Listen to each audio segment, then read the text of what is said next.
To the Africa-China Trade Import and Export Showcase. The Africa-China Import and Export Showcase will bring together buyers and sellers from Africa and China to showcase their products and services to promote trade between two continents. Before we get started, I'd like to go through some housekeeping. At the bottom of your screen, there are multiple application engagement tools you can use.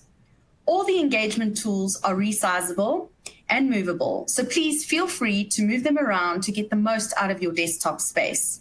You can expand the slide area or maximize it to full screen by clicking on the arrows in the top right corner. If you have any questions during the webcast, you can submit these through the Q&A engagement tool at the bottom of your screen. We will try to answer these during the webcast, but if a fuller answer is needed or we run out of time, it will be answered later via email. Please note, we do capture all questions that are asked. For the best viewing experience, we recommend that you use a wired internet connection and closing any programs or browser sessions running in the background that could cause any technical issues.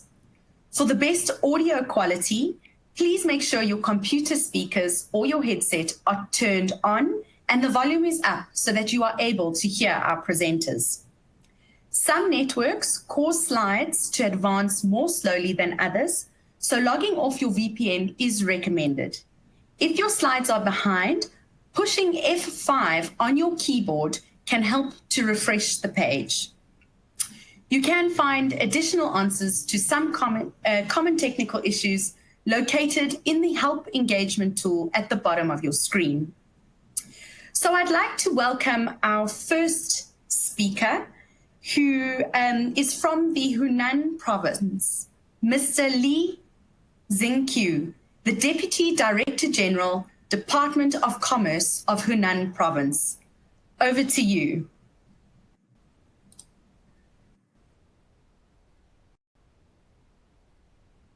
尊敬的各位来宾、女士们、先生们、朋友们，非常高兴参加此次线上推介活动。我谨代表湖南省商务厅，对出席今天线上推介活动的各位来宾致以诚挚的祝福。2020年是不平凡的一年，在新冠肺炎疫情面前，中国和非洲团结抗疫，共克时艰。2020年正值中非合作论坛成立20周年，这为中非合作的压舱石和推进器。中非经贸合作规模持续扩大，合作领域逐步拓宽，合作方式开拓创新。面对世界百年未有之大变局，中非间更加需要加强全方位、多领域的合作，共同努力开创中非关系美好未来。这为中非合作论坛经贸举办措施的新平台，中国非洲经贸博览会应运而生。这是习近平主席在2018年中非合作论坛北京峰会上宣布的中国新时期对非合作8大行动的第一条举措。首届中非经贸博览会于2019年6月在湖南长沙成功举办，为中非合作注入了新动能，也让中非各方对博览会在促进中非经贸合作方面抱以更大的期待。今年根据形势变化，我们将博览会的交流机制转到了线上，并组织了100余家湖南企业参加此次中非进出口商品线上展，产品涉及机电、纺织、医疗用品及日用品等，希望与非洲联盟委员会和非洲进出口银行加强合作，广泛邀请非洲各国协会、采购商、贸易商与参展企业开展线上对接，让大家足不出户，洽谈订单，建立联系。作为中非经贸博览会的长期举办地，湖南省于今年9月合批建设自由贸易试验区，并将打造中非经贸深度合作新兴区，这为3大战略任务之一。这是中非经贸博览会后，湖南拥有的又一个对非经贸合作的国家级平台。湖南将围绕这2个国家级平台筹备办好中非经贸博览会，并围绕深度与先行2个关键词，建好中非经贸深度合作先行区，建设对非经贸合作长效机制，打造非洲可可、腰果、咖啡等非资源性产品集散交易加工中心，中西部对非合作物流和人流中心，地方对非经贸合作筹建中心，中非跨境人民币服务中心和地方对非经贸合作研究中心等5大中心，从而探索形成中国地方对非经贸合作的湖南模式。未来，湖南省必将在中国地方开展对非合作的版图上占据举足轻重的地位。希望中非各界新老朋友多多关注湖南，支持湖南的发展，加强同湖南的合作。女士们、先生们，第2届中非经贸博览会拟定于2021年9月在湖南长沙举办，将启用新展馆和会议中心，围绕中非经贸合作重点领域举办形式多样、内容丰富的活动，加强经贸项目对接会撮合，为各国企业提供更多交易机会。这项博览会的时效，展览展示环节除展示中非合作成果和非洲国家形象外，还将设置非洲商品展区，突出展示非洲各国品牌企业和特色商品，帮助非洲国家高品质有特色的产品通过中非经贸博览会平台进入中国市场。此外，还将开启线上云展览、云对接、筹建展会的数字化、现代化升级。衷心期待各位有志于中非经贸合作的有识之士的关注、支持和深度参与。欢迎大家明年9月相聚湖南长沙，共襄盛会。最后，预祝2020中非进出口商品线上展取得圆满成功，祝大家身体健康，工作顺利，谢谢。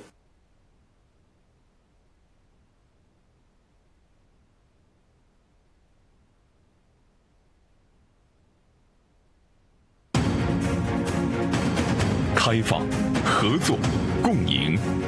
2020中非经贸博览会云上会展系列活动蓄势待发，即将起航。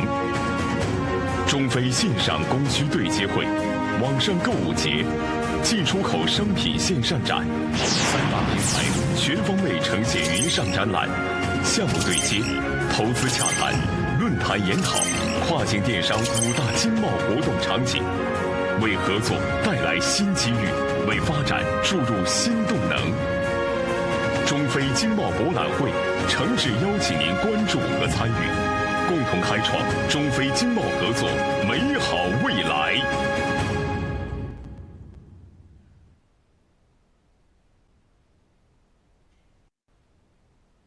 Thank you very much for that welcome from the Hunan province. Next up, we have the Africa Products presentation. And first up, we have Gerard Amangwa, the Deputy CEO, Côte d'Ivoire Exports Promotion Agency, who will give us a presentation on products that come out of Côte d'Ivoire. Mr. Gerard is an MBA graduate from the University of Baltimore, Maryland in the US since 1982. After, apologies about that. After earning a Master of Management at the University of Paris in France in 1979, his double profile of a senior economist and manager has helped him hold several senior positions in the overseas offices of the US government, namely as senior commercial officer at the US Foreign Commercial Service at the US Embassy in Abidjan, Côte d'Ivoire, from 1984 to 2002. And in the private sector as Deputy CEO of Apex CI, a very reputable trade promotion organization based in Côte d'Ivoire in sub-Saharan Africa. He also held several senior positions at the private sector's umbrella organization, CGECI, and Executive Director, Global Compact Côte d'Ivoire, and regionally an Executive Director of NEPAD Business Group, West Africa. Mr. Gerard, I now hand over to you to take us through your presentation.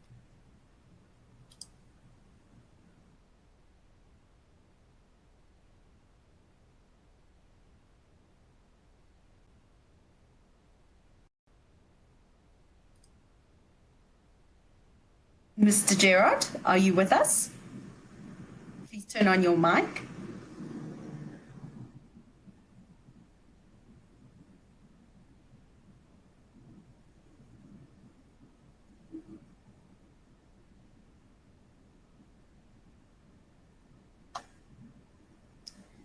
And we are having a small technical issue with Mr. Gerard's microphone.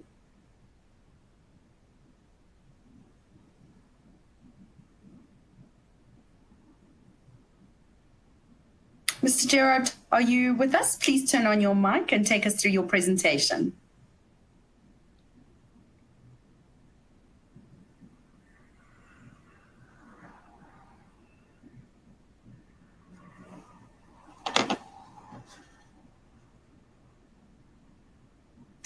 Okay, we will assist Mr. Gerard on the back end, but let's move on with our program. We have another speaker who is from the Nigerian Export Promotion Council, Mr. Awolowo, who is the CEO. He is the Chief Executive Officer, Executive Director of the Nigerian Export Promotion Council. NEPC is Nigeria's apex organization. You hear me now? Hi, yes, we can hear you. Okay, all right, but all right. Good morning, everybody. Good morning. First of all, well, I think you made a good introduction to myself. I just want to commend Mr. Lee, I think from Union Department of Commerce, for his speech. And I would also like to take this opportunity to greet and thank all of you, Afrexim Bank, AITF, Union Province officials, for organizing this webinar and having APEXI on this important event. It's a real pleasure and honor for our organization to take part of this high-level platform, which will focus on Union Province and the African Import and Export Showcase. I don't know if you still hear me. Just want to be sure. Do you hear me? Yes, we can hear you. Absolutely. Okay. So on behalf of my CEO, Guy Bang, which is also IATF itinerary ambassador, which is following this webinar, and all our staff, I'm delighted to participate in this event.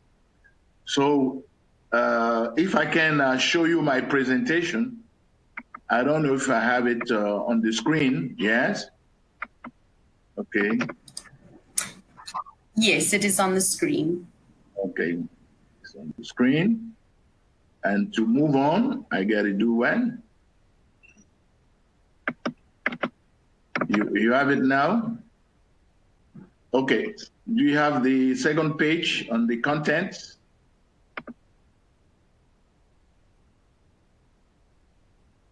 Do you follow me? Yes, we do, Gerard. Okay. So the second page, what I'm going to talk about is the introduction and the country brief, the economic and trade relation with China, the key products exhibited, and I made a conclusion at the end. So to start,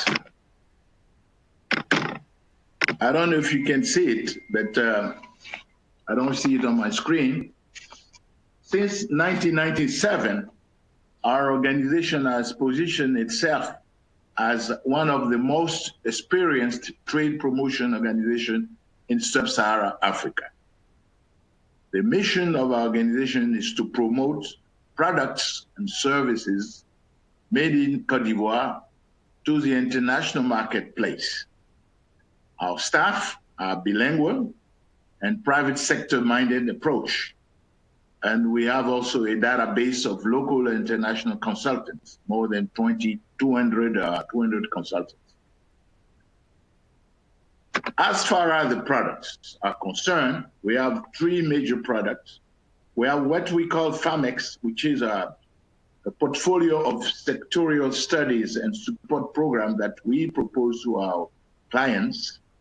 We have the FAMEX, the FADEX, I would say, which is a matching grant funds to support the SMEs activities throughout the world. And we have the Apex base, I just talked about that just 2 minutes ago, the database of consultants. Concerning our services, as we know, all TPOs are involved in trade facilitation, either for exporters or for importers. We also focus on capacity building program, mainly focusing on quality control, marketing, production, management, logistics, and export awareness issues. Another service that we provide is a support program for exporters to participate in trade fairs and exhibitions like the one the director just talked about. On the market access information and business advocacy, we have been very active over the last 15 years with government inquiries and private sectors as well. For strategy and performance issues, we provide some business counseling for market penetration and market development. Our key achievements, well, one is the National Export Strategy that we contributed to formulate and implement on behalf of the private sector. Second is the business environment and climate that we help improve through some of the leadership that we had with the World Bank and donors. And the last, not the least, is the leadership that we have on the regional side, particularly leading one of the sub-regional trade promotion organization network. We call it YOMU TPA network. And maybe soon, another larger one, which is the ECOWAS TPO network. Coming to the country brief, well, you know, this kind of webinar is very important to take this opportunity to present the country. So Côte d'Ivoire is located in West Africa with a population of 26 million inhabitants. Compared to China is a tiny, you know, number, tiny figures. We have access to the sea with two important ports, Abidjan and San Pedro, in the southern part of the country. Our urban population is estimated at 50%, which give really some of the assets for market development and consumer goods. We also have Abidjan, which is one of the major economic gateway city in West Africa, which populated of 6.6 million inhabitants.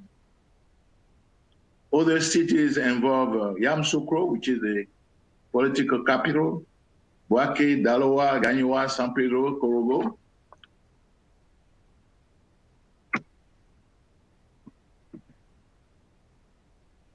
Yeah, I just want to know how to move it. Okay, so this one I think is still on the country economic performance. Côte d'Ivoire is a member of YMU, which is a regional organization of 8 countries using the same currency pegged to the euro, with a population of 80 million inhabitants. We also are a member of ECOWAS, which is a regional organization in West Africa, which is composed of 16 countries with a population of about 300 million inhabitants. Do you hear me? And we also are a member of the African Union, continent of 1.2 billion inhabitants, member of the United Nations, where in the some of the economic and trade agreement that we have, we are member of the World Trade Organization, International Labour Organization, and many others. As far as the country's national development plan, we had 2 already being implemented, and the recent one is being under preparation, 2021 to 2025. And we have seen some real impact on the national economy. In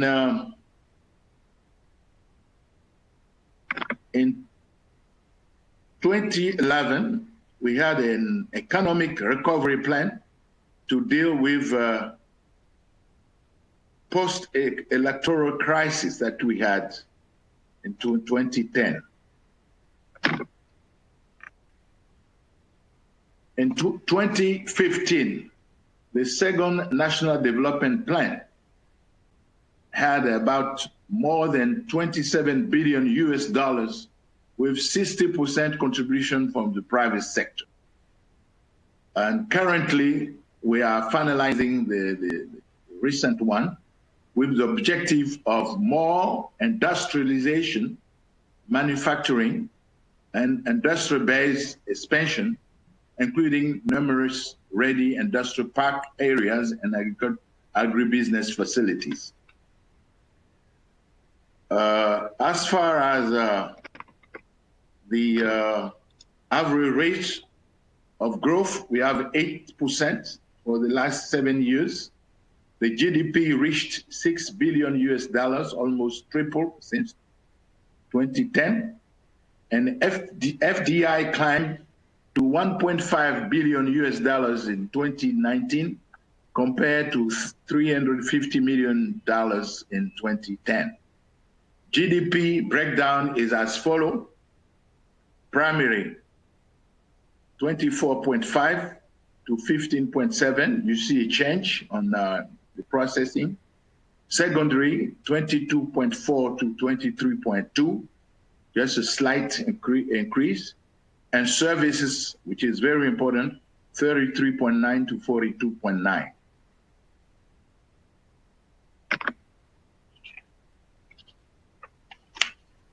The relation with China, I'm going to focus on the 2015 to 2019. China and Côte d'Ivoire have increased and strengthened their relationship in early 2000 within the ECOWAS-China partnership framework, as well as on the bilateral cooperation. I remember first time I went to China, it was in 2007 in Beijing, and we came there with the ECOWAS-China trade mission. And that was really the first, I think, the first milestone that most of the countries in West Africa had with China. China is the third trade partner with more than 100 corporations operating the country in various sectors: infrastructure, on bridging, dams, highways, water supply, sport infrastructure, security, ITC, and telecommunication. China, particularly in the Chinese direct investment, were directed to infrastructure, like I said, agriculture and agro-industry, And with China Exim Bank finance with more than, I think, about 7 billion US dollars. So during the period covering 2015 to 2019, Ivorian exports to China have increased tremendously from $195 million to $371 million.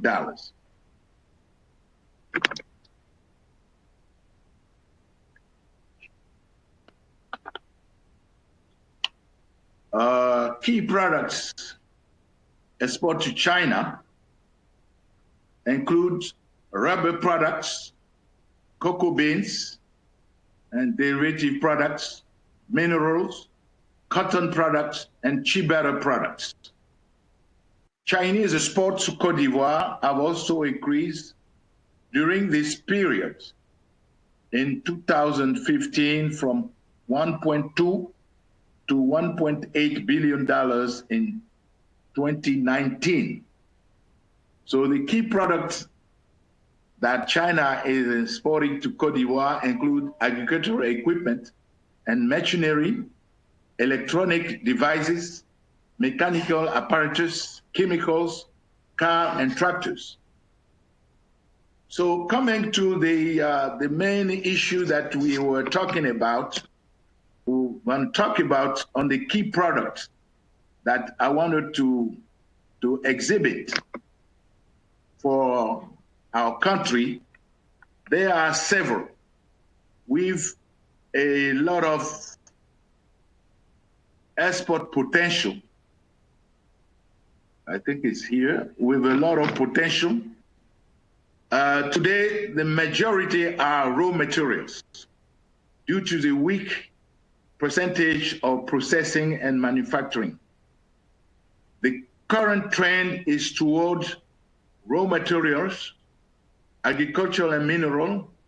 However, in the future, it is critical to look at processed and added value products from the following products.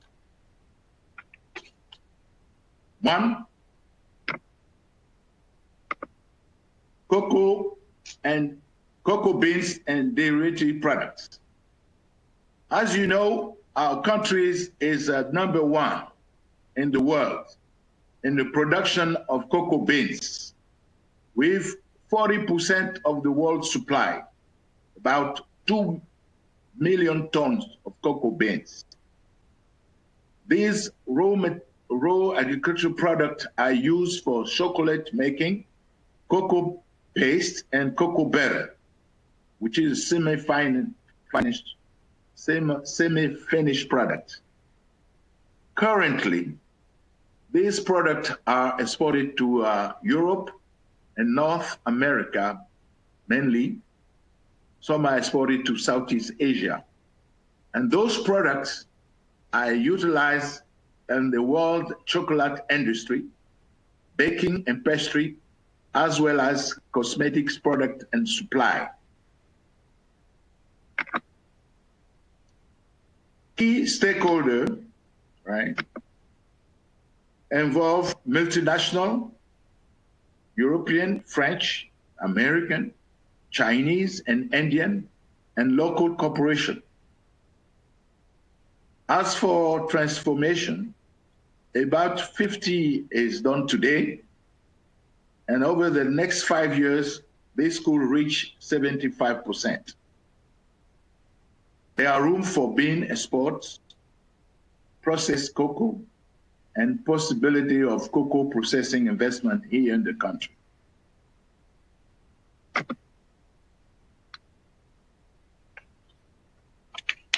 Again, cocoa products are utilized in the world chocolate industry, and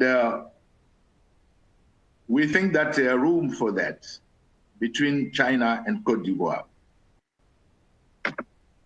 So, concerning the second product, which is cashew products, the country is the #1 exporter with more than 800,000 tons and shelf and we have the potential to export this commodity, and we're also a #1 in Africa. The derivative products include roasted and raw commodities, and this industry is full of extensive employment along with the value chain. However, remaining issues are access to international market with finished product, training, capacity building, manual work to ensure raw products, lack of adequate tools and machinery, and quality control and productivity issues.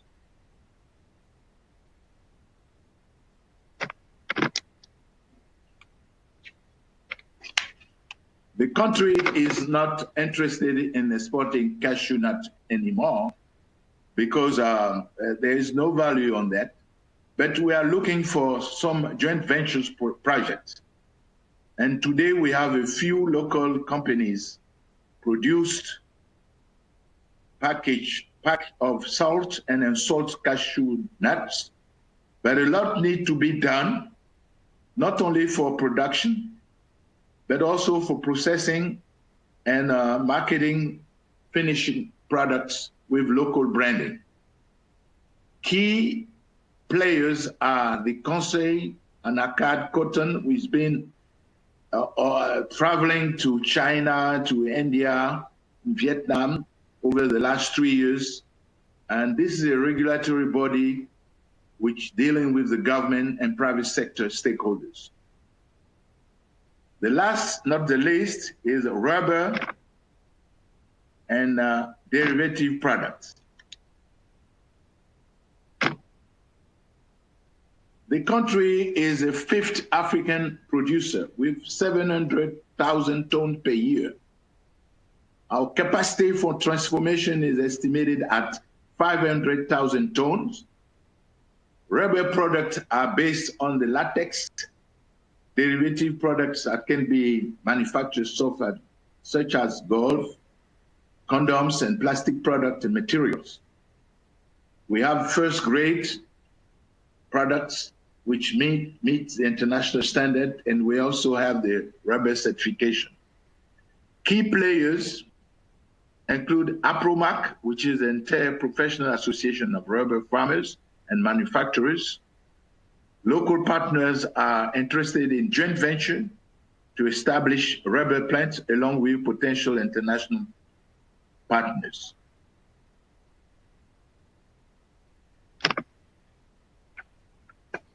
Conclusion. Current trade statistics with China indicate a tremendous increase for China exports, whereas Ivorian export increased at a slow pace. There are several business opportunities between these two countries, particularly in the agribusiness, and based on the trade performance of Côte d'Ivoire on some agricultural commodities. Other products, however, include palm oil, cotton, mineral, and shea butter products. So to end up, I would like to really tell that this webinar is a good opportunity for our organization, APEXI, to showcase these 3 main products that I just talked about. And I'm willing to take some questions and welcome anyone to share their experience with us. Thank you very much.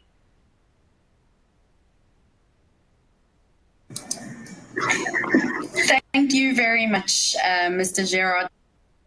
Insightful. We really look forward to our ongoing partnership with IATF and learning a lot more along the way as we build up to the event in September in 2021. As Mr. Gerard mentioned, there is time for questions towards the end of the overall presentation. Please use the question and answer facility at the bottom of your screen. We will now go over to Mr. Awolowo, who is the CEO of the Nigerian Export Promotion Council. So NEPC is Nigeria's apex organization for the promotion of non-oil exports as a key driver for the diversification of the nation's economy. He leads a team of nearly 400 staff spread across over 20 offices with a headquarters in Abuja. Nigeria's non-oil sector is a major contributor to the nation's GDP and has even greater potential, which is the reason why Mr. Awolowo is driving an ambitious zero oil plan as an economic blueprint for Nigeria. Mr. Awolowo currently serves on the International Trade Centers ITC Advisory Board. Under his leadership, NEPC won the ITC's prestigious World Trade Promotion Organization 2018 Award for the best initiative to ensure trade is inclusive and sustainable. Mrs. Udak Etokoa is with us from the Nigerian Export Promotion Council on behalf of Mr. Awolowo. Over to you.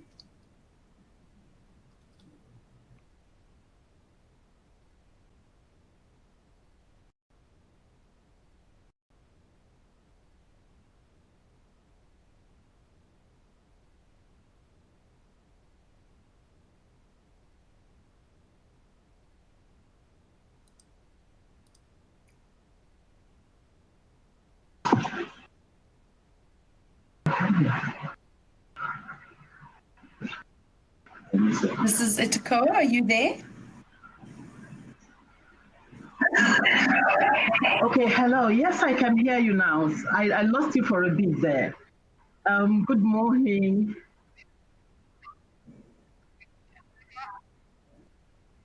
Hello, can you hear me? Yes, Hello. we can hear you. Oh, wow. Okay, so good morning, everyone. It is indeed a pleasure for me to be here representing my executive director and the CEO of the Nigerian Export Promotion Council. There is already a prepared video by Mr. Olusegun Awolowo. And I think that should be played anytime now. But I just want to state before then that under the Nigeria's zero oil plan, the country has identified 22 strategic products, and we are looking to developing the value chain of those 22 products. We also know that with China has grown over time, and China for today or currently is among top 3 export destinations for Nigerian products. Ports of into Nigeria, and also top 3 export destination also for Nigerian export products, especially sesame. Amongst that also, we still have cocoa beans and derivatives. We have cashew nuts and kernel. We have seafood, leather, and rubber exports to China. And then please let me state that Mr. Awolowo truly would have loved to be here, but he has to attend a high-level government meeting on export promotion in Nigeria, and so he is unavoidably absent. But he will be listening in on this meeting if he does find a little time to do so. Thank you very much. I'll also be ready to for questions, should there be any, after the video. Thank you.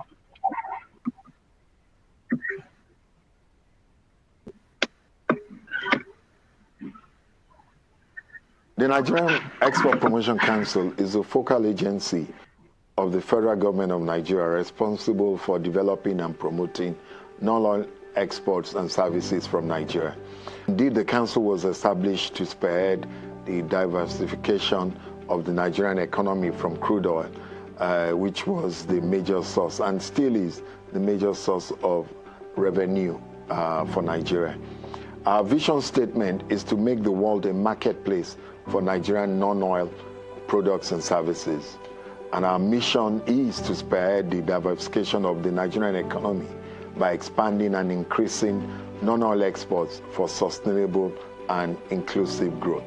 Our strategy is to diversify the productive base of the Nigerian economy away from oil and foster market-oriented, private sector-driven economy.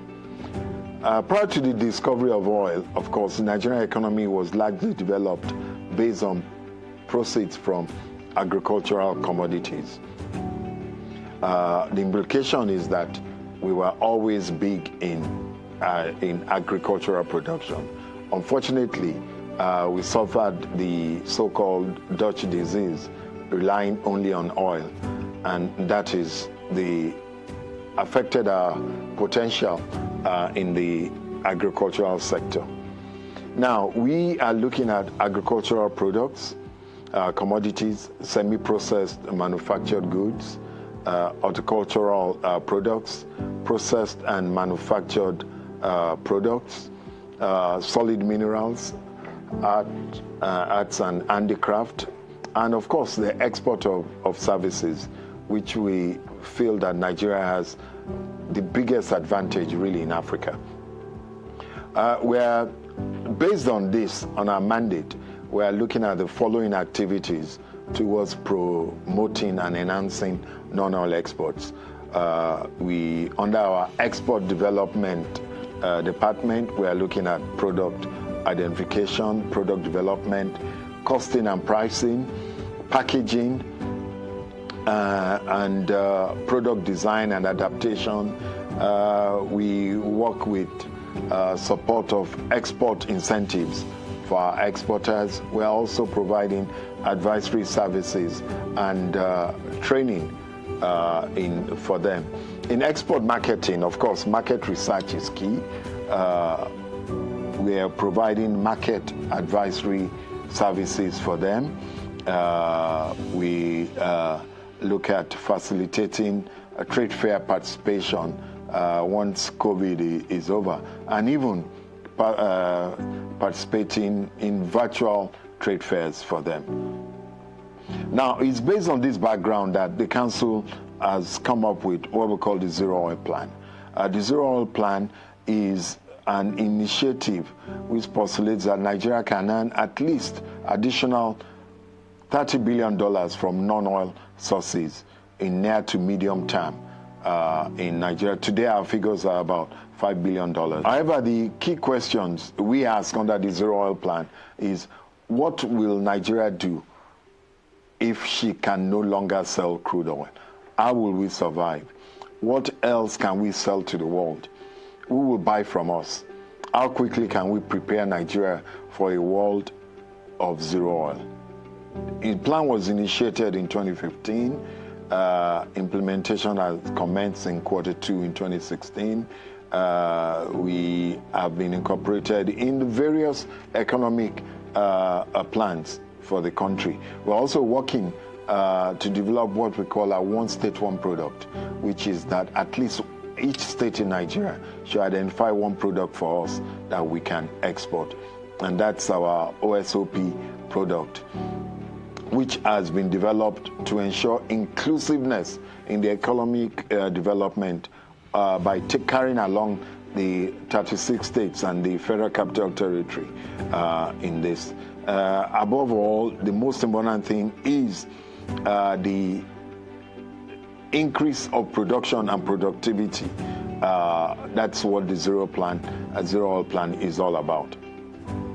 Now, we are also working with of course, the stakeholders and the organized private sector, the various organizations, the Manufacturers Association of Nigeria, for example, because we know we must really increase production.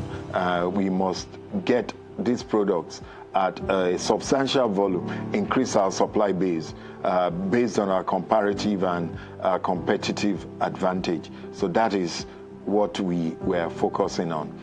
In line with the Zero Oil Plan, we are looking at market share for at least 22 choice products, comprising of 11 Category A products and another 11 Category B products. We have the list, which I will read out to you, and you know that this is where Nigeria has really advantage in terms of these products. The first one, of course, on that category is petrochemicals and methanol. And when I say petrochemicals, of course, you know, Nigeria is a petrol economy, but we are not exporting petrochemical products, which is a big shame. So that is why the Zero Oil Plan is really positioned to let Nigeria get into that market, which is, as we know, it's a 150 billion market globally annually. Then we're looking at soybeans and soybeans meal and oil. We're looking at sugar, raw, cane and confectionery. The plan is to develop this. We're not exporting some of this yet, but we know there's a market out there for many of these. 4 is cotton and yarn, and we're looking at nitrogenous fertilizer and ammonia, palm oil, rice. Rice is big for Nigeria. We're one of the biggest importers of rice, and we need to change that turnaround, produce our own rice, and then export our own rice. It can be done because countries like Vietnam have done it. So there's really no magic to that. 8 is rubber. Then we have hides and leather. And 10, cocoa, beans, paste, butter and powder, and which is very interesting because in the western region part of Nigeria, the whole economy was developed on the export of cocoa. So we need to increase our production, and we have the capacity to overtake Ghana and then to surpass Cote d'Ivoire in the production of cocoa. The other one we're looking at with number 11 under the category A products is gold, of course, and we know we have huge resources on gold, and we just have to get that right. And the only thing we can do with gold really now in Nigeria is to export it. Under category B products, of course we have cement and clinkers, which is another big thing for Nigeria, because a couple of years ago we were big in importation of cement, and now with increased production and productivity, Nigeria is suddenly, for the first time, we exported cement last year. We have big companies, Nigerian companies, that are really big in this, and we are now exporting clinkers. Number 2, again, you find most of these are agricultural products. 2 is tomato, fresh and partly processed. We have banana and plantain. We have oranges. We are looking at cashew. Cashew is also very interesting for us because we've been able, under the Zero Oil Plan, it was one of the first things we really concentrated on, and we have been able to increase productivity from some 120,000 metric tons going now to over 300,000 metric tons. And our revenue has really increased in cashew. And we're now going into value added because we're now processing cashew in Nigeria. We're creating jobs, and we want to now start exporting processed cashew. We're already exporting semi-processed cashew to the United States of America, which is good news for us. Cassava is also big for us. Nigeria is one of the biggest countries for cassava. So there's no reason why we cannot tap into that market to create jobs and build an inclusive economy based on this. The next 4 or 5 remaining 5 products, of course, offer us great deal in inclusive growth, and of course carrying women along and the farmers, and those are sesame, spices, ginger, shea butter and cowpea, and those ones really offer the inclusive growth we're looking at. Our export 22 countries, of course, are mostly outside Africa. We identify South Africa as a big potential for us, but under our African export to Africa business, we are starting with various blocks. So we start with the ECOWAS block. We know Ghana is our number 1 trading partner. So we see now the plan there is we'll see what Ghana is importing from the rest of the world. We take that, we're using the International Trade Center trade tools to look at it. We look at what Ghana is importing from the world, and then we now look at what we can produce in Nigeria and just drive down the border to Ghana to export under the African Free Continental Trade Area Agreement. And we're really looking forward to that for most of our products, particularly manufactured products and our industrial products. And this is where our SMEs and MSMEs are really going to an advantage.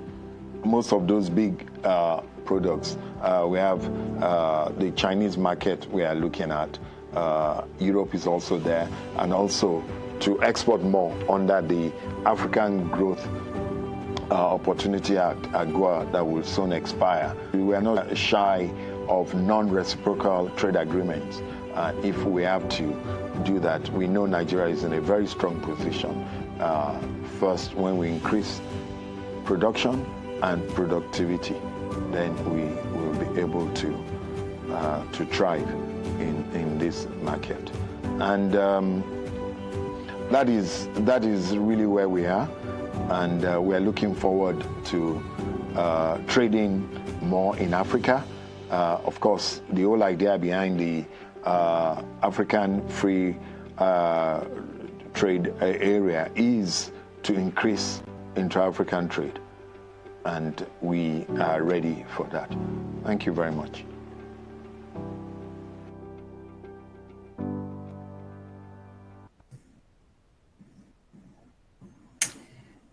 Great, thank you very much, Mr. Awolowo. That is very interesting. And again, we are very happy to have partnered with you as an ambassador and your organization, and look forward to the build-up of IATF 2021 and seeing it all come together on site in Kigali in September next year.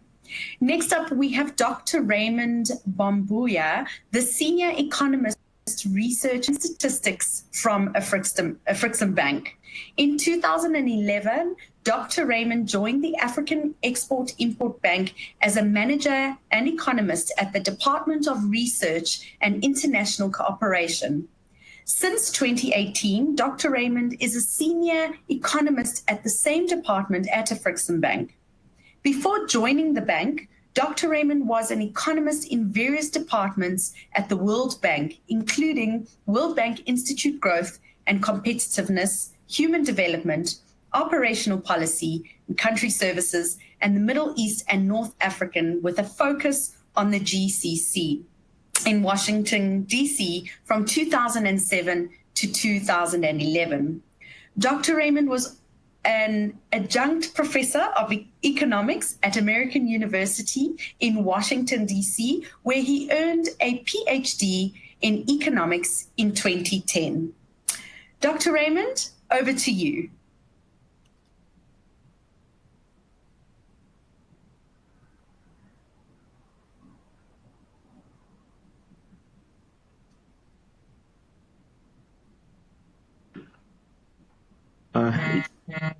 Yes, thank you. Dr. Raymond, can you hear us? Yes, can you hear me? Yes, we can hear you and we can see you. Are you going to be sharing your screen? Yeah, I'm actually trying to share my screen. Great.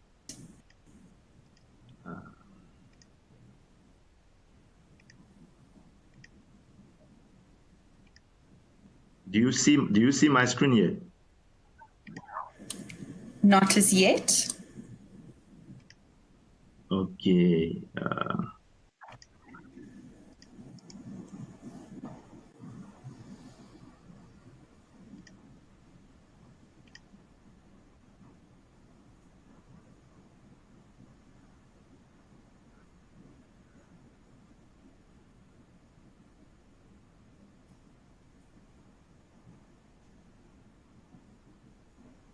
Dr. Raymond, are you still there?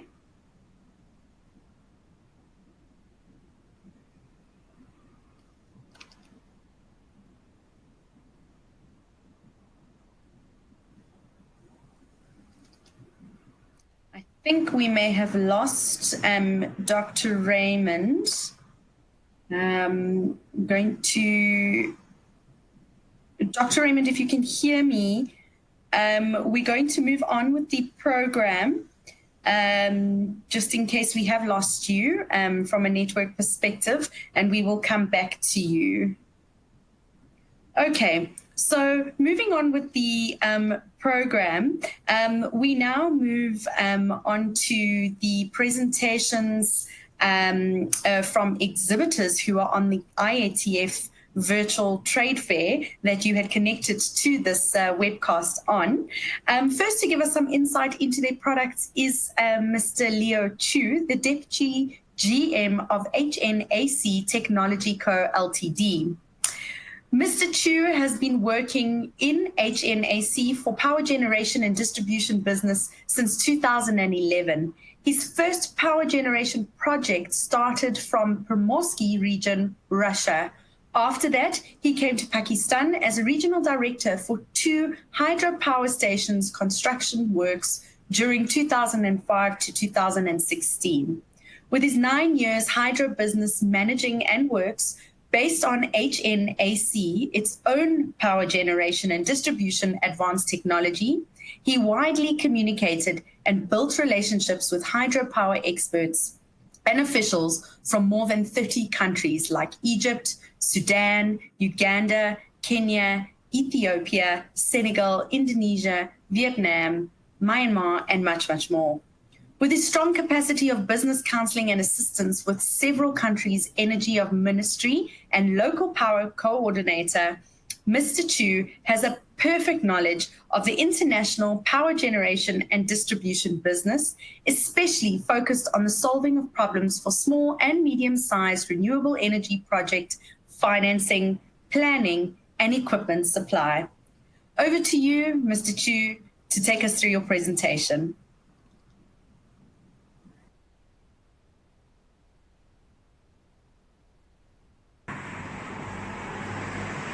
Hello everyone, this is Leo Chu from HNAC.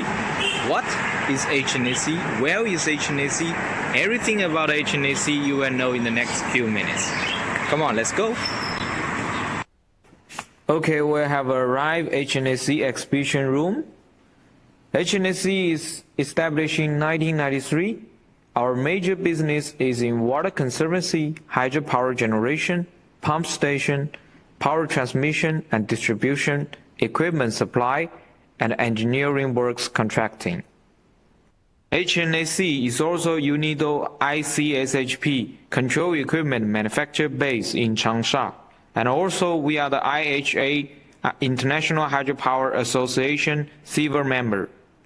The first part is HNAC hydropower and pump station automation projects. As you see, the water conservancy and the hydropower, this is our typical projects. The second part is the power transmission and distribution projects. And the third part is our industrial DCS control projects. And also we are providing the electrical motor charging stations. And this is our solar projects as a distribution type and an integrated type. Another part is HNAC environment protection business. HNAC daughter company Campure is a manufacturer of the filtration in the sewage water treatment projects, and also we are the engineering company of the water supply and treatment projects. After we provided the equipment and engineering works, the project put into operation, HNAC also provide operation and maintenance service. HNAC product history has gone through with 3 generations. The first generation is an integrated control. As you can see, in the platform there were a lot of buttons and the meter with a mechanical control. Then coming to the digital control for the first distribution protection device invented by HNAC. And then coming to the digital and the smart control, which is the first remote monitoring center in China. This is the first remote control for hydropower and pump station in China, which is invented by HNAC. Then is the software, and then this is hardware. So software and hardware of the product history. Then we come into 2014, HNAC for the HZEC, the managing system for the energy. And then we come into another area, which is a renewable energy and the environment protection device. So now we're coming to the hardware products. As you can see, the products history, and now all these products was HNAC core products. We checked one by one. The protection device, which is the relay. All the relay was widely used in the power generation, power distribution, and power transmission. All the products, HNAC has own copyrights, and we have advanced technologies to use in the various of the projects area. And we warmly welcome all the countries to do the technology communication through the projects and through the products. Then we come, not only the protection relays, HNAC also have a very high-tech technologies products, which is this. This one is used in the airplane, especially using the airplane, the engine, for monitoring the engine speed of the blade to test the vibration of the engine of the aircraft. With so many years developed, HNAC has joined the member of the draft maker of China National Standard, especially in the small hydropower generation, pump station, rural electrification, remote control for the hydropower station. Okay. Also, HNAC has various of the intellectual properties with not only the technologies and also with the products. Here we are. HNAC is not only provide the products, but also we provide the training service. This is our training area. As you can see, here we come.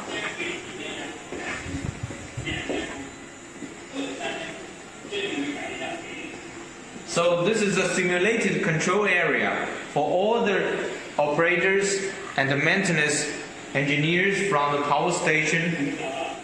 We will provide the various training courses through the simulated control platform.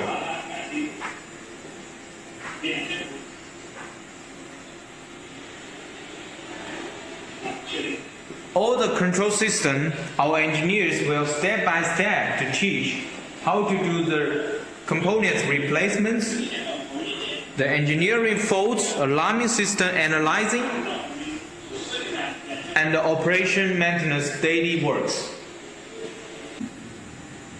Before the engineers finish their training course, we will provide the detailed examinations for their daily operations and emergency operations. This switchgear is specially HNAC OEM products. This is HNAC OEM product with ABB. All the components was from ABB and HNAC assembly in the factories.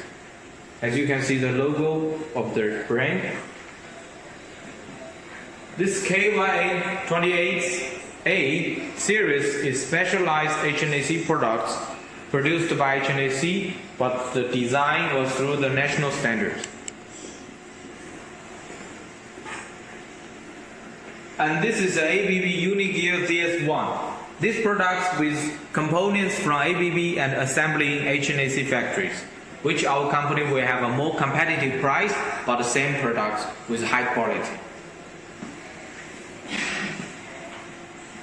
Happy working in Z-Life. Welcome to HNAC. Welcome to HNAC. I'm right here waiting for you.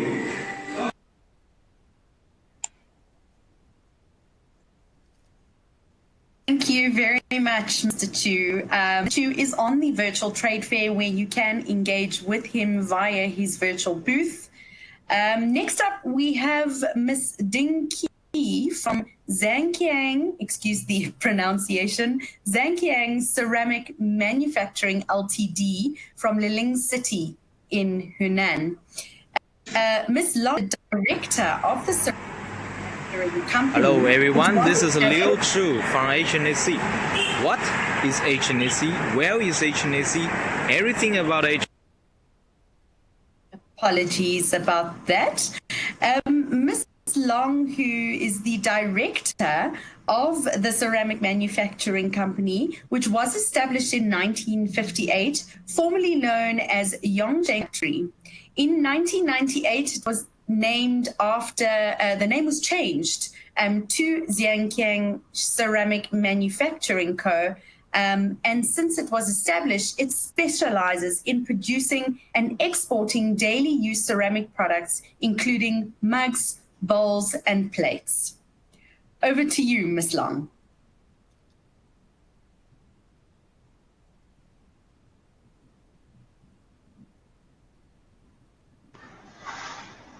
Hello, everyone. Welcome to the channel of our ceramic products.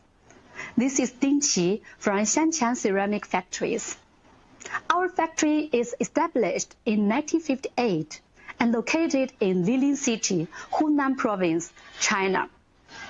We are specialized in producing and exporting the daily used ceramics, such as bowls, plates, and mugs. Covering 60,000 square meters, we only have 500 staffs and also have the whole set of assembly lines. Our output per day is 80,000 pieces. Now, we have passed the quality certification of ISO 9001 and the BSCI audit. All of our products are safe enough to pass a variety of professional tests, such as FDA, California 65, LFGB, etc. Warmly welcome you to visit us. I'm sure it will help you to know more about our factories. I wish we will have opportunity to establish the business relationship with you from all over the world. It's an excellent chance for this time. I'm waiting for you. Thanks for your attention and participation. Thank you very much, Ms. Q. You can also be engaged with on your stand on the IATF Virtual Trade Fair. We will now have a presentation from Ms. Janice Costa from the IATF 2021 organizing team, who is Head of Sales and Sponsorship. IATF will provide a unique and valuable platform for businesses to explore an integrated African market of over 1.2 billion people with a combined GDP of over 2.5 trillion US dollars, created under the African Continental Free Trade Agreement. The successful launch on the 7th of July 2019 of the operational phase of the AFCFTA has brought into focus the great potential for trade, investment, and socio-economic development across the African continent. Janice, please take us through your presentation.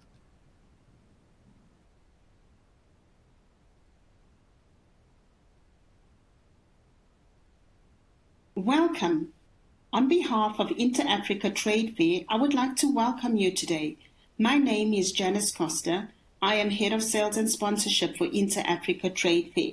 I'm going to share with you briefly some really exciting information on Intra-Africa Trade Fair. African Bank, in collaboration with the African Union Commission and the Government of the Republic of Rwanda, will host the second edition of the Intra-Africa Trade Fair in Kigali, Rwanda, from the 6th to the 12th September. This will be done under the theme Building Bridges for a Successful AFCFTA. IATF is the key event boosting trade in Africa.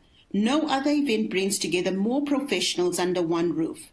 In 2021, IATF's theme will focus on the newly launched African Continental Free Trade Area, a single market for goods and services across 55 countries aimed at boosting trade and investment.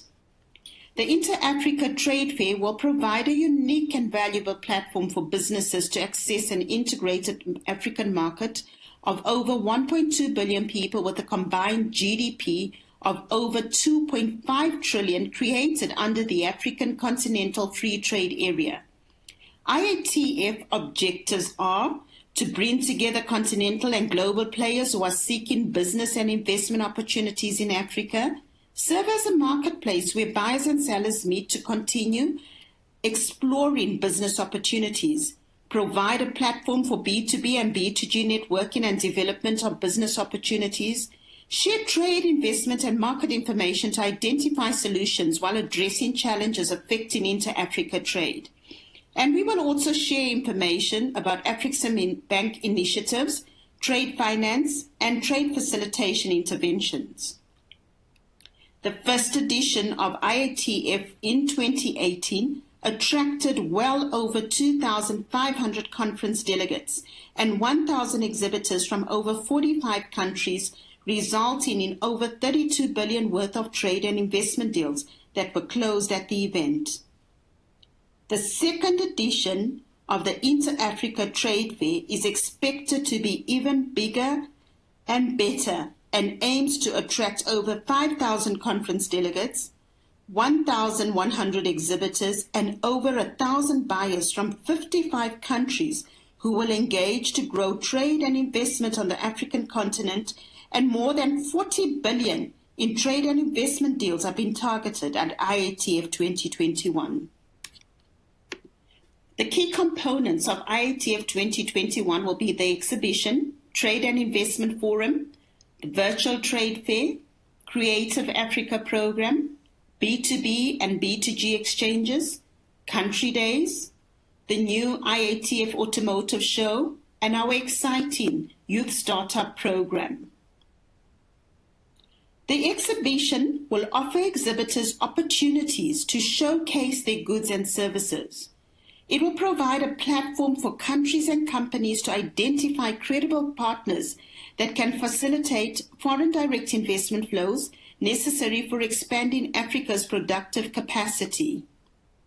The exhibition will have speed networking, matchmaking, hosted buyers program, workshops, and many more.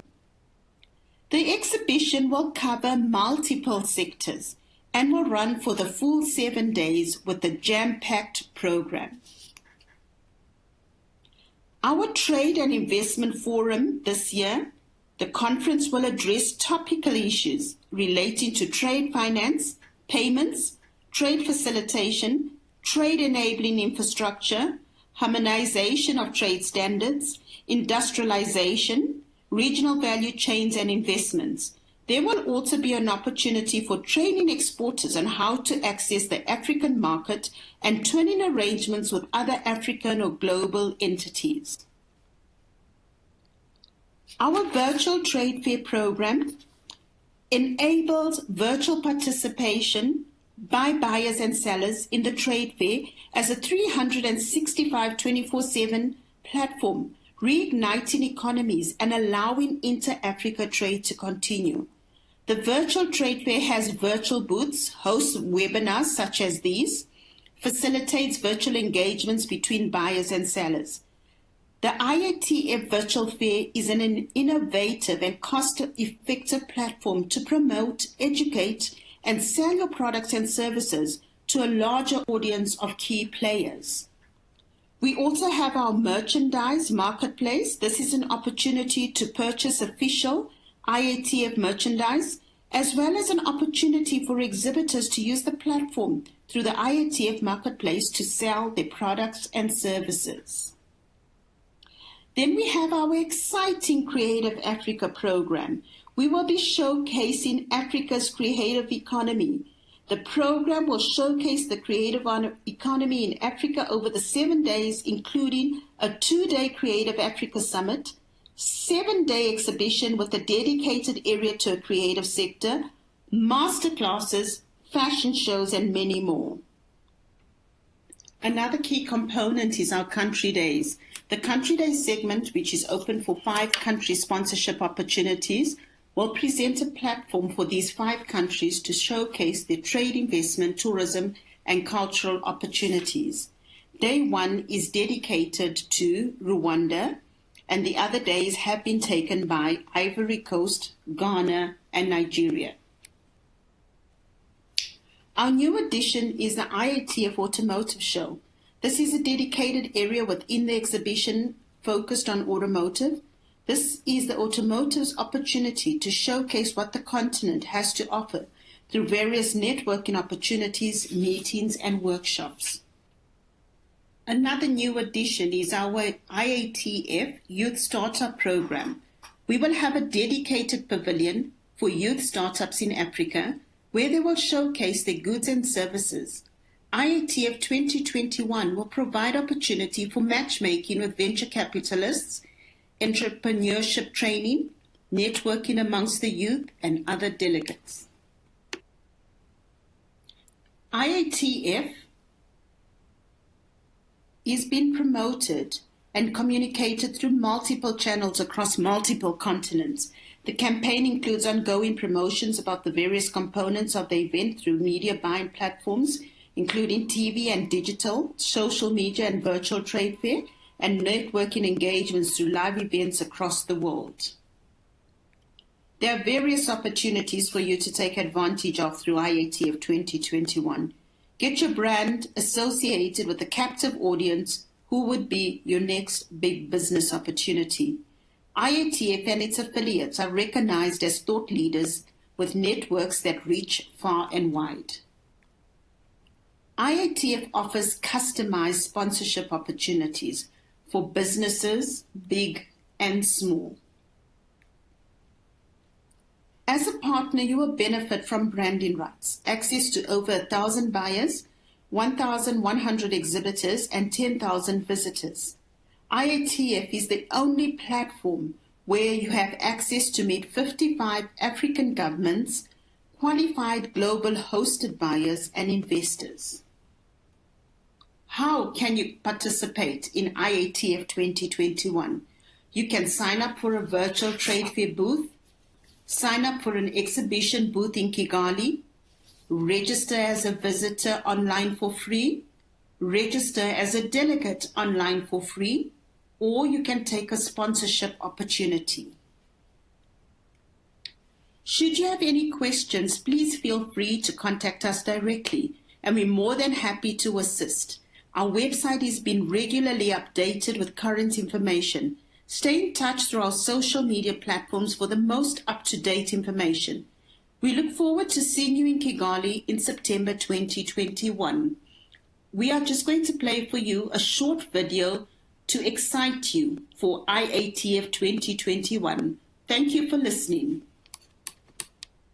Join Africa's largest trade and investment fair in Rwanda. Intra-African Trade Fair gives you access to more than 1,100 exhibitors, 10,000 visitors and buyers, and more than 5,000 conference delegates from more than 55 countries. Participate in trade and investment deals worth $40 billion as business and government come together to explore business and networking opportunities at the International Exhibition. Brought to you by the African Export-Import Bank and their premium partners. The IATF 2021, transforming Africa.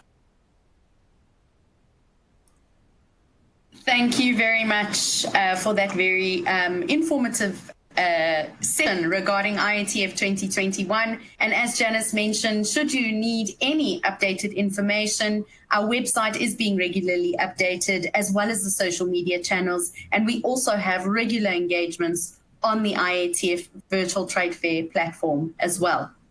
We will now go back to Dr. Raymond from Afrexim Bank, who will take us through his presentation. Over to you, Dr. Raymond.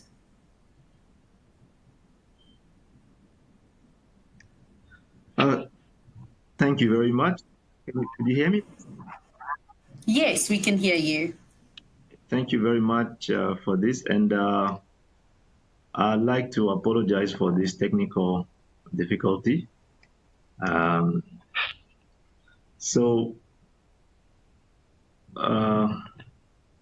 On behalf of the bank's management, MD, I'd like to thank the distinguished representatives of the different institutions from the China Yunnan province. Thank you for the opportunity. I'm actually going to be working with Janice here. She'll be showing my screen. But for some reason, there's something on the screen, a dark space that prevents me from seeing the presentation, Janice. I don't know what is going on. Dr. Raymond, we are able to see your presentation on the screen that is being shared. Yes, I wanted to follow with her while I speak, but there's something is blocking a big part of the screen, so I can see when she presents it, when she shows it. Okay, I think, okay, all right. So let me just try this way. So what I will talk about, I will have an introduction, and then in the second part, I will talk about an overview of Africa-China trade. Then I'll talk about the main drivers of the Africa-China trade. And then on the fourth part, I'll talk about opportunities in the context of the AFCFTA and conclude. So I like to say that the role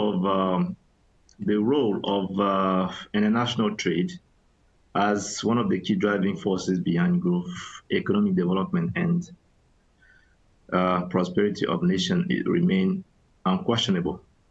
This is simply because international trade contributes to efficient allocation and distribution of resources within and across countries, and at the same time, it helps to transmit economic growth from one country or region to another through the nature and quality of goods and services traded. Evidence suggests that trade has indeed been a key driver for growth and structural transformation of many developed economies, including the US, UK, Canada, Japan, and that it has played a key role in the recent impressive growth of development of emerging countries like China, India, South Korea, Brazil, among others. While Africa has not been left out of global trade, it has been influenced by its colonial past in terms of who it trades with.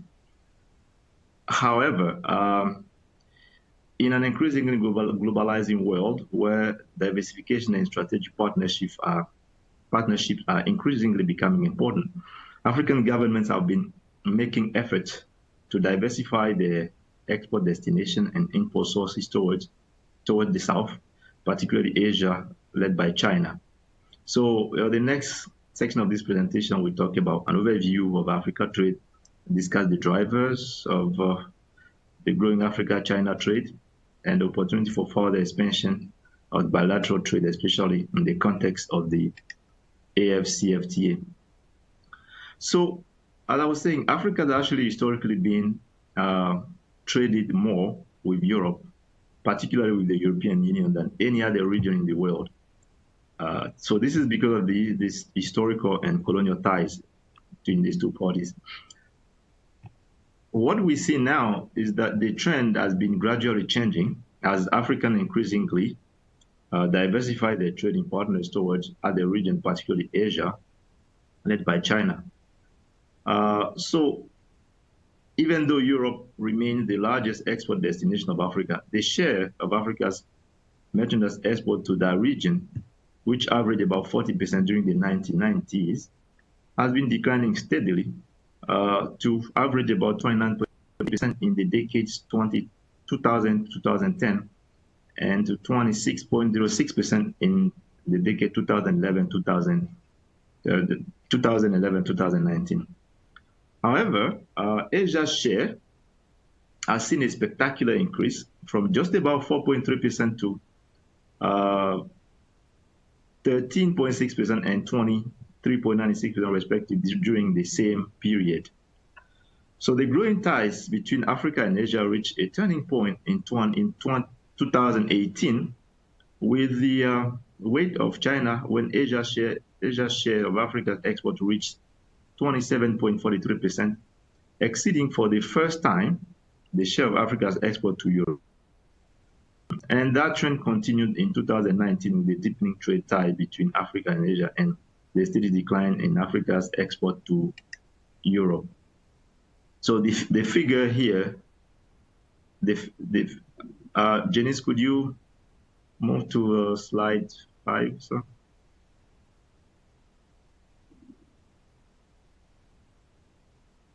Could you hear me, moderator? Can you hear me? Yes, I can hear you. Okay, all right, thank you. So, so the figure here shows the Africa's export destination by region, and you could see clearly how Asia has overtaken other regions. Of course, Asia led by China. So on the next slide, so China has been the main driver of the rising trade relationship between Africa and Asia, essentially, basically. So Africa's merchandise export to Asia grew by 17.52% to 141.13 billion in 2019, from 120.36 billion in 2018 and 96.66 billion in 2017. Of these, the share to China has remained above 50% during the last 3 years, as it grows to 56% in 2019, and from 51% in 18 and 52% in 2017. At the same time, China's share of Africa's merchandise export to the world also increased steadily to 17% in 2019, from 14% in 2018 and 13% in 2017, although that share was less than 1% during the period 1990 to 1994. So you see the increase, the spectacular increase trade relationship between China and Africa. So the next slide, slide 9. So you can see here Africa's export destination by country. You could see again how China is almost an outlier in the. You can see the increasing the upward trend of China when other countries in Europe and the United States have been declining in terms of trade relationship with Africa.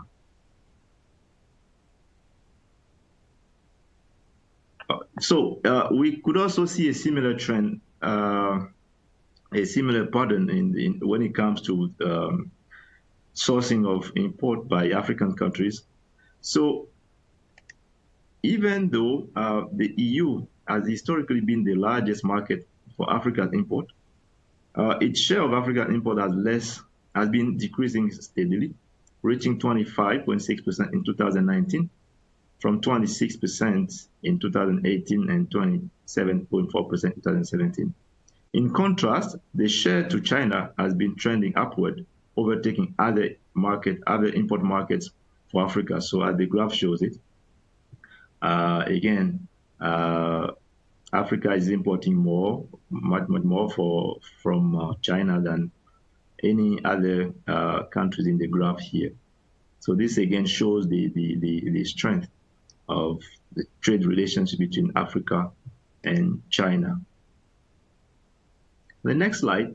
So here we say that this performance simply consolidates China's position as Africa's single largest trading partner. So when you talk about individual countries, so Africa has in fact become China has become Africa's single largest trading partner. So Africa's export to China are essentially dominated by raw material, primary commodities, especially energy products, metals and minerals, agricultural material, while mineral fuel, electrical machinery and equipment, machinery and mechanical appliances, vehicles and parts dominate Africa's imports from China. So what have been the main drivers between the increasing trade between China and Africa? So this geographical shift in Africa's export toward China largely results from growth stagnation in Europe, triggered by the 2018-2009 global financial crisis, which was exacerbated by the fiscal and sovereign debt crisis, and have reduced Europe's demand capacity for Africa's commodities. Adding to that, the increasing shift of Africa's sources of import toward China largely derives from several factors, including protracted economic difficulties in Europe, with declining industrial production and manufacturing output, contrasted with a strong economy in China, boosted by rapid technological advancement and innovation with low output costs, which have made China a world factory. So these are some of the key reasons why trade between Africa and China has been rising. Now, what are some of the opportunities in the context of the African continental free trade area?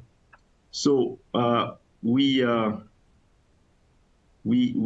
believe that the implementation of the AFCFTA will make Africa a powerful economic force, an important destination for investment. The agreement will bring together 55 African countries with a combined population of more than 1.2 billion and a combined gross domestic product of more than 2.5 trillion, which will make the continent one of the world's largest free trade areas and a single continental market for goods and services with free movement of business person and capital. And a key objective of the AFCFTA is to help Africa move away from commodity exports toward promoting industrialization and development of regional value chain to boost intra-African trade. Achieving this will require significant investment to set up manufacturing plants across the continent. So this creates tremendous investment opportunities. Infrastructure development will also be essential for achieving the objective of the AFCFTA in a context where there is huge infrastructure gap, and closing it will also require between 130 billion to 170 billion per year, while financing this gap currently falls short of between 68 billion and 108 billion per year. So there's a lot of room for investment. So this gap simply means opportunity for investment in transport, information and communication technology, roads, railway network, aviation, among others. Important production and distribution of energy will also be required to successful development and sustainability of Africa's industrialization agenda. The current $9 billion investment in electricity per year requires additional 44 billion investment to meet Africa's annual demand. So again, there is a huge opportunity for investment in terms of energy, electricity. Afreximbank also has been continuing to work, supporting the implementation of the AFCFTA through several initiatives and programs which contribute to create partnership and make Africa an investment frontier under the agreement, the Continental Agreement. For example, we're looking at the establishment of industrial park, which is important to support export processing in Africa. So what the bank is doing is supporting the establishment of industrial park and export processing zone in a number of African countries with focus on agro-processing and light manufacturing. We also have what we call the Customer Due Diligence Repository platform of MANSA. So the bank has launched that platform, which is a digital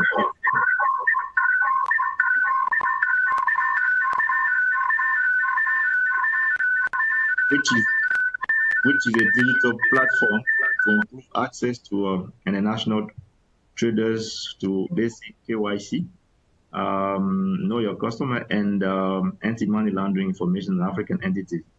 So this was the first digital KYC and CDD utilities. So in the context of increasingly stringent regulation and associated compliance costs in conducting customer due diligence, there was actually a need to provide a single source of primary data for conducting customer due diligence check on counterparties in Africa. So this platform will make it possible for KYC checks to be quickly done on counterparties, thereby boosting investor confidence and reducing risk perception that hinder trade and financial flow into Africa. And we also have the automobile value chain under the AFCFTA. Currently, only South Africa and to some extent Morocco have been able to develop the automobile industry. However, even in these countries, there are challenges. So the AfCFTA provides an opportunity for establishing a viable African automotive industry. The bank is already working with the African Association of Automotive Manufacturers to develop regional value chain in the automotive industry. The development of that industry will also catalyze other sectors such as petrochemical industry, electronic industry, leather, textile, steel industry, etc., creating further investment opportunities. So, in conclusion, I'd like to once again thank the distinguished representatives of the different institutions from the China Yunnan province, which will not just build the foundation of our partnership, but also strengthen our relationship with China, which is a shareholder of the bank. So the growing trade and investment ties between Africa and China during the last few decades suggest the strength of the Chinese economy and Africa's commitment to sustain that relationship as part of the continent's effort to diversify its export destination and sources of growth and gradually improve its position in global trade. 中金的各位来宾、女士们、先生们、朋友们，非常高兴参加此次线上推介活动。我谨代表湖南省商务厅，对出席今天线上推介活动的各位来宾致以诚挚的祝福。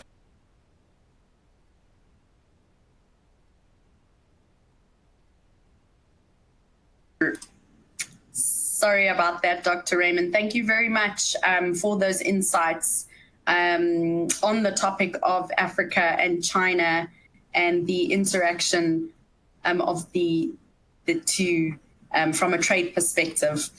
We now have a couple of minutes for some questions that have, as mentioned earlier, if there are any questions that we don't get to, we will address those via email. The first question that I have is for Mr. Gerard. The question is, do you think the implementation of the AfCFTA will impede Côte d'Ivoire's trade with China? How do you think Côte d'Ivoire can sustain its trading potentials with China under the AfCFTA?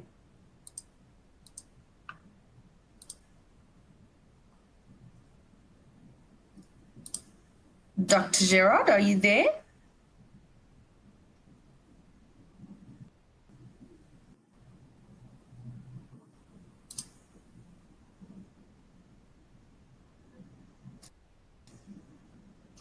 Mr. Gerard, will you unmute to answer the question?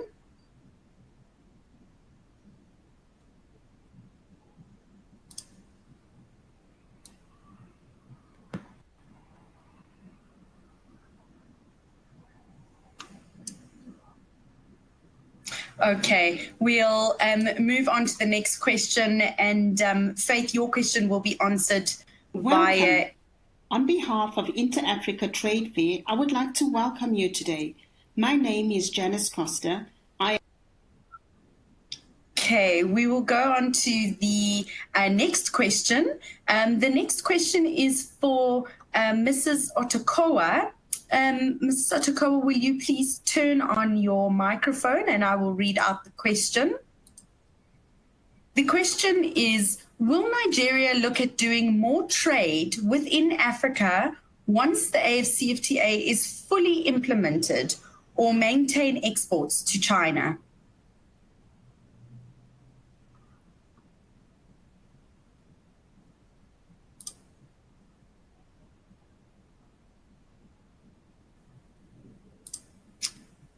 Mrs. Otokowa, are you there to answer the question?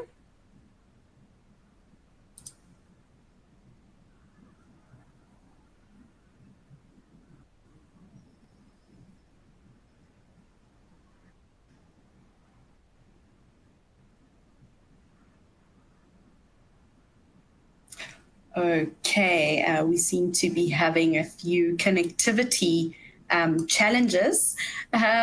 We will then respond to that question via email as well. Then moving on to another question with regards to the exhibitors from Hunan. In order to customize mugs for the present, can you offer draft design adopting our logo, elements featuring African style? And what is a MOQ? That question is for you, Ms. Key. I believe Ms. Long is standing in for Ms. Key.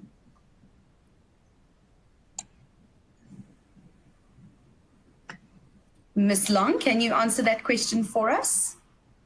Okay, yeah. Good morning, everybody. Yes, of course. Customized marks are acceptable.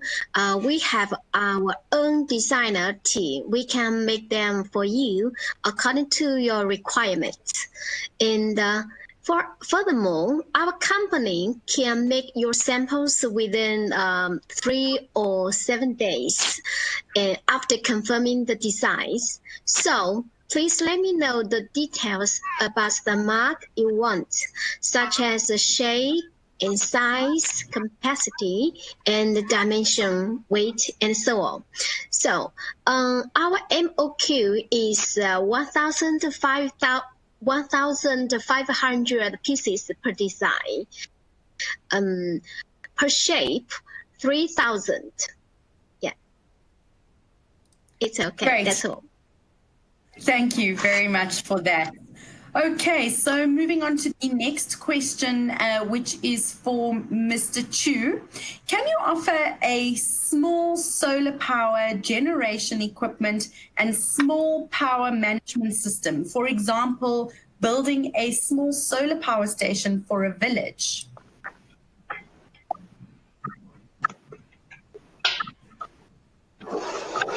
Mr. Chu?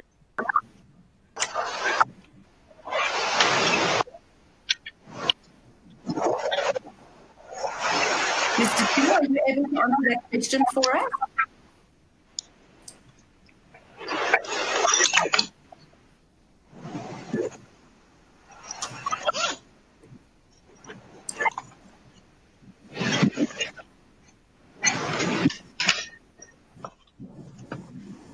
Mr. Chu, can you hear me?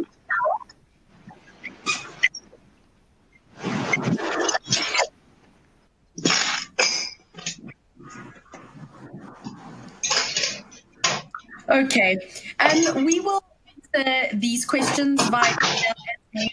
We have run out of time today. Thank you very much to all the speakers who have presented today and been a part of this very valuable session focusing on Africa and China. We look forward to seeing you all on the 19th of November on the IATF Virtual Trade Fair platform. We will be hosting a fashion-focused webinar looking at the creative industry. Please watch our website and social media platforms for more information. And if you have any further questions, please do not hesitate to contact one of the IATF team members. Thanks again for your time. And we'll see you on the 19th of November. Goodbye.